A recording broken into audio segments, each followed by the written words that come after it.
persembahkan bagimu, takkan pernah ku bawa selain yang terbaik. Selamanya ku kan selalu menyembahmu. Ini persembahanku sebagai korban syukurku, kerinduanku memuliakanmu sepanjang hidupku.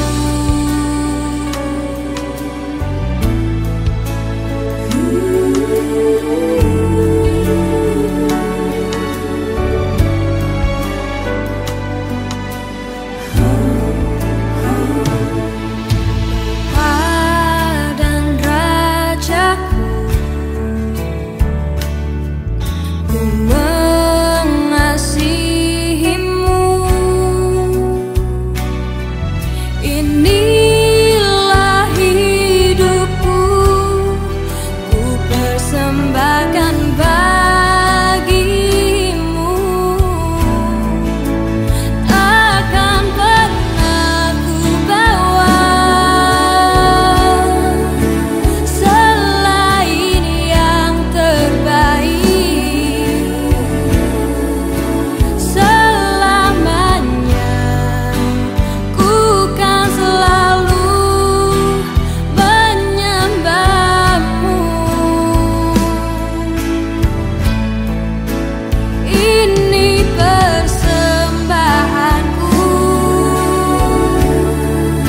sebagai korban syukurku,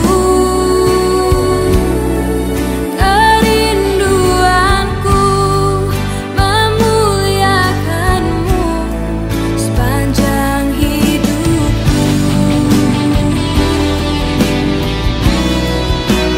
Takkan pernah ku bawa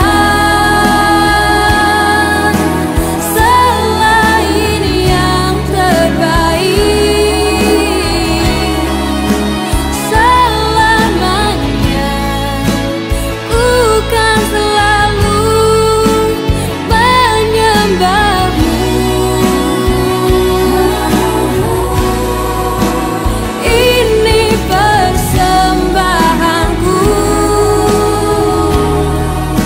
sebagai korban syukurku, kerinduanku memuliakanmu sepanjang hidupku.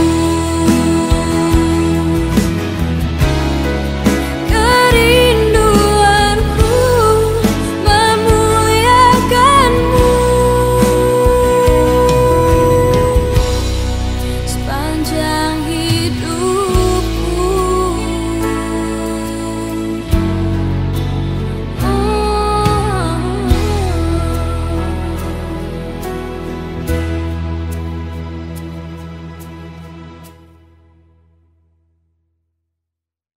Shalom adik-adik, kita sudah menaikkan penyembahan kita kepada Tuhan. Dan tiba saatnya kita akan mendengarkan firman Tuhan. Mari kita tundukkan kepala kita berdoa. Bapa kami dalam surga, terima kasih untuk hari ini kami boleh menaikkan pujian dan penyembahan kami yang terbaik kepadamu Tuhan. Biarlah pujian dan penyembahan kami boleh menjadi dupa yang harum bagimu. Dan sekarang kami akan mendengarkan sabdamu.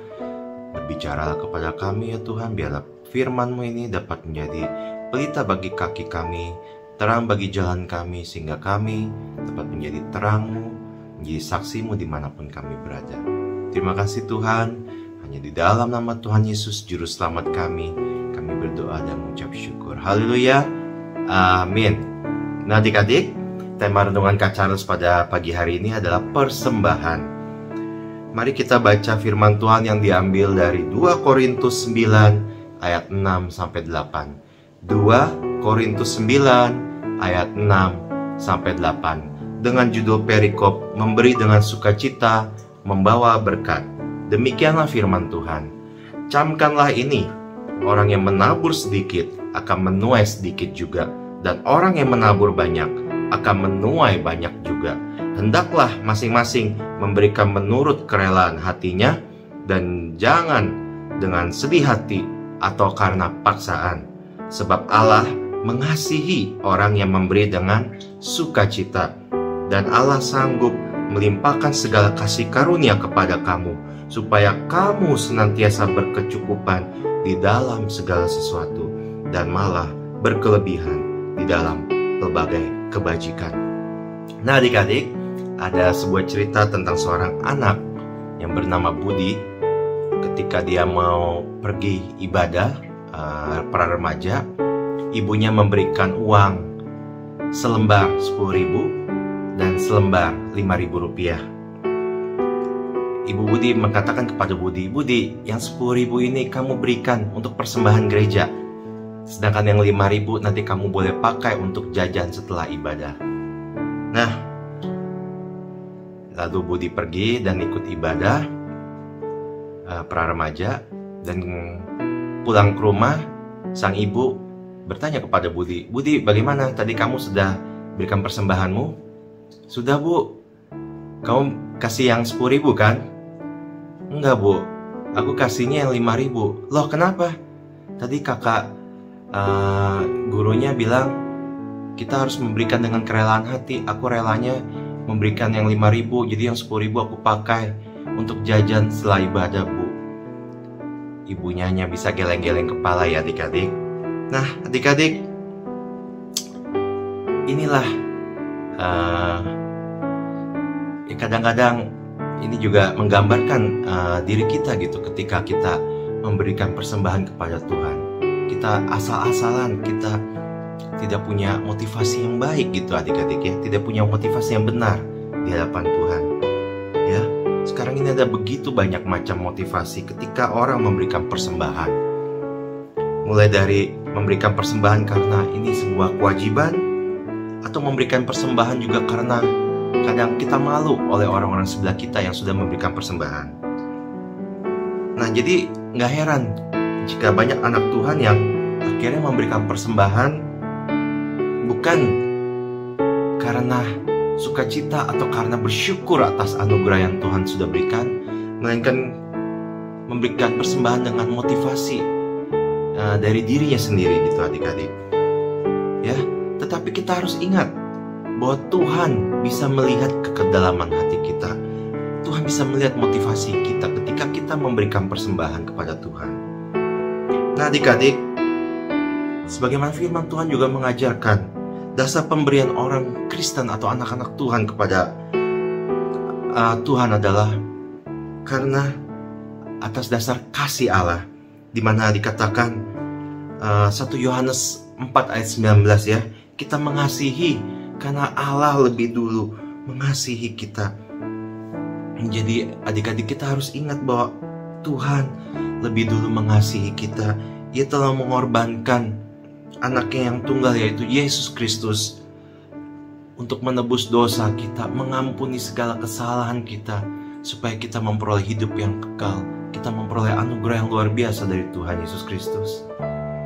Nah adik-adik, yang kita baca pembacaan firman Tuhan pada pagi hari ini,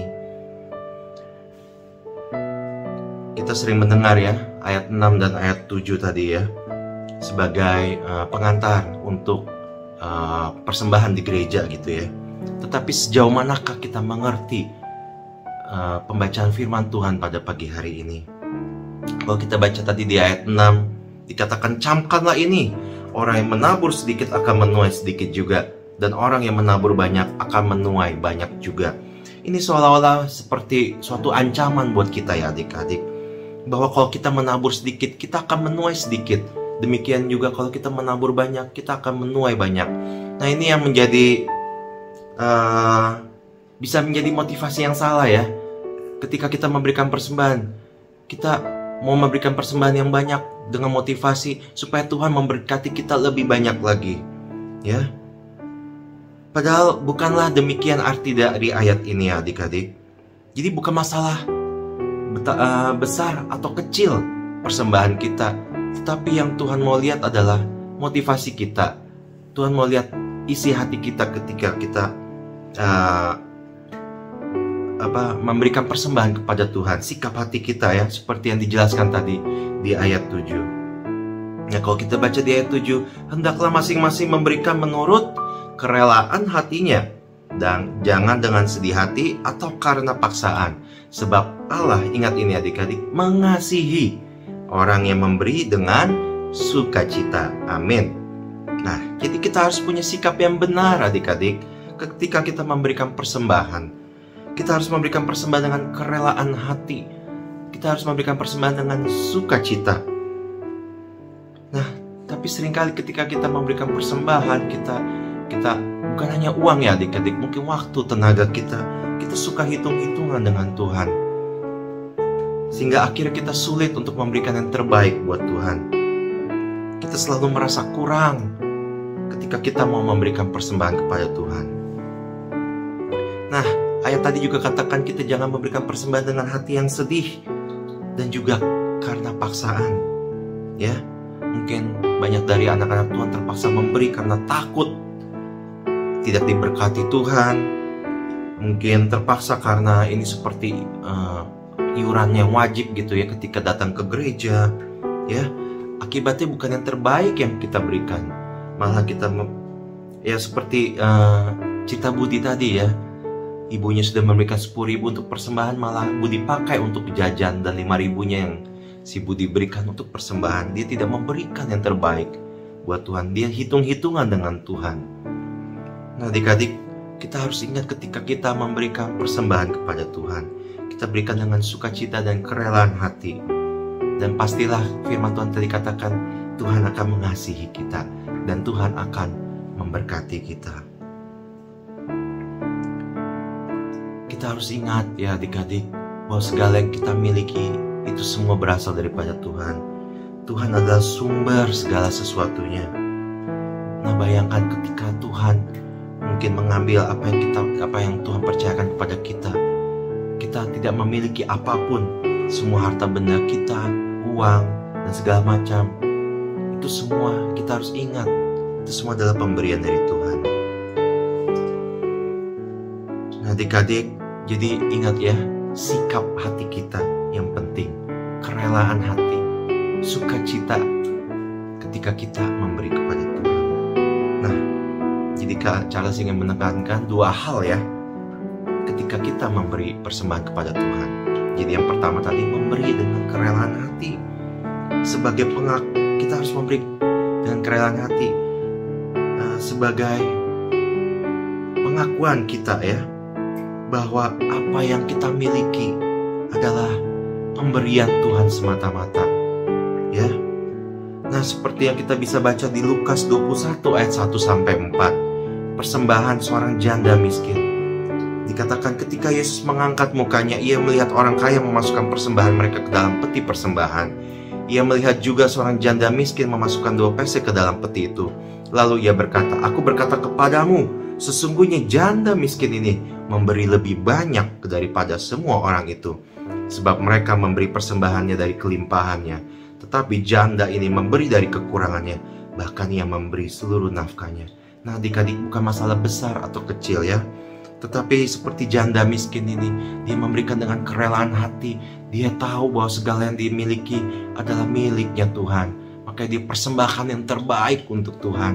Dia percaya bahwa Tuhan pasti akan mencukupkan segala apa yang dibutuhkannya.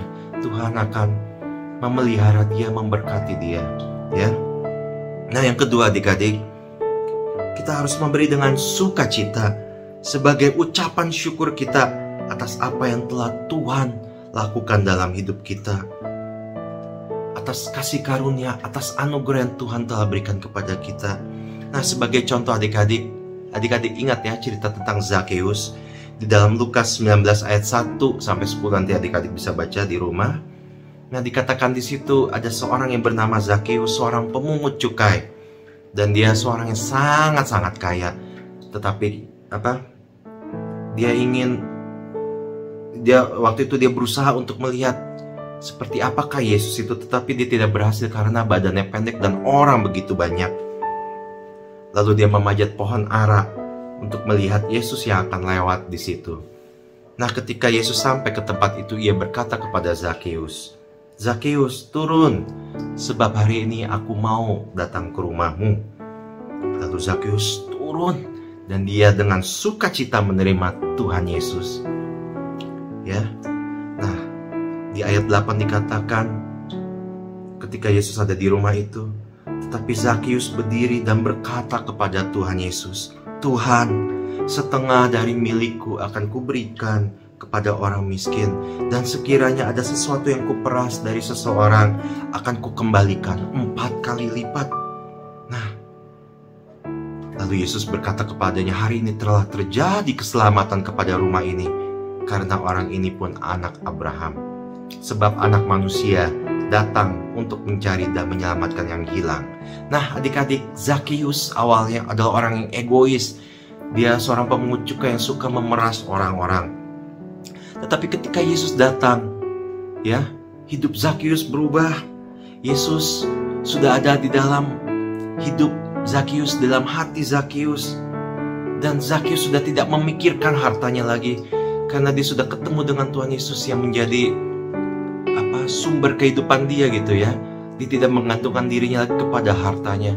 Maka dia sudah dia memberikan hartanya, dia bagi-bagikan semua dengan sukacita, karena dia sudah menerima anugerah keselamatan daripada Tuhan Yesus. Nah, adik-adik, sebagai ayat penutup kita baca yang tadi di ayat 8. "Dan Allah sanggup melimpahkan segala kasih karunia kepada kamu, supaya kamu senantiasa berkecukupan di dalam segala sesuatu, dan malah berkelebihan di dalam berbagai kebajikan." Nah, adik-adik, sesuatu yang kita berikan kepada Tuhan, persembahan yang kita berikan kepada Tuhan, atau ketika kita memberikan seperti sedekah atau sumbangan kepada sesama kita yang membutuhkan, kita harus memberi dengan hati yang tulus, hati yang mengasihi dan mengucap syukur kepada Tuhan, ya. Dan jangan kita menganggap seperti rutinitas biasa gitu ya. Mari kita terus belajar untuk memberikan persembahan dengan hati yang sukacita dan kerelaan hati, dengan ucapan syukur. Biar renungan ini dapat menjadi teguran buat adik-adik, juga buat Kak Charles ya, untuk memberikan persembahan yang terbaik kepada Tuhan. Sebagaimana Tuhan sudah memberikan yang terbaik kepada kita ya adik-adik, kita berikan persembahan yang terbaik kepada Tuhan dengan sukacita dan kerelaan hati kita. Ya, dan firman Tuhan katakan bahwa Tuhan pasti akan memberikan kasih-Nya kepada kita. Tuhan akan mencukupkan, akan memberkati kita. Tuhan mencukupkan segala kebutuhan kita adik-adik. Amin untuk firman Tuhan. Mari kita tundukkan kepala kita, kita berdoa. Tuhan, terima kasih untuk firman-Mu yang mengajarkan kami untuk memberikan persembahan yang terbaik kepadamu dengan kerelaan hati, dengan hati yang penuh sukacita. Karena kami bersyukur buat anugerah yang Kau berikan kepada kami Tuhan. Kau telah menjadi juru selamat bagi kami, menebus dosa kami, sehingga kami akan beroleh kehidupan yang kekal ya Tuhan. Terima kasih ya Tuhan. Terima kasih untuk segala kebaikan-Mu. Ampuni kami ketika kami memberikan persembahan dengan hati yang tidak tulus, dengan motivasi yang salah. Tapi kami saat ini Tuhan, kami mau berkomitmen untuk memberikan yang terbaik kepadamu. Uang kami, waktu kami, tenaga kami berikan yang terbaik kepadamu Tuhan. Sebagai bentuk ungkapan kasih kami kepadamu. Terima kasih Tuhan, terima kasih.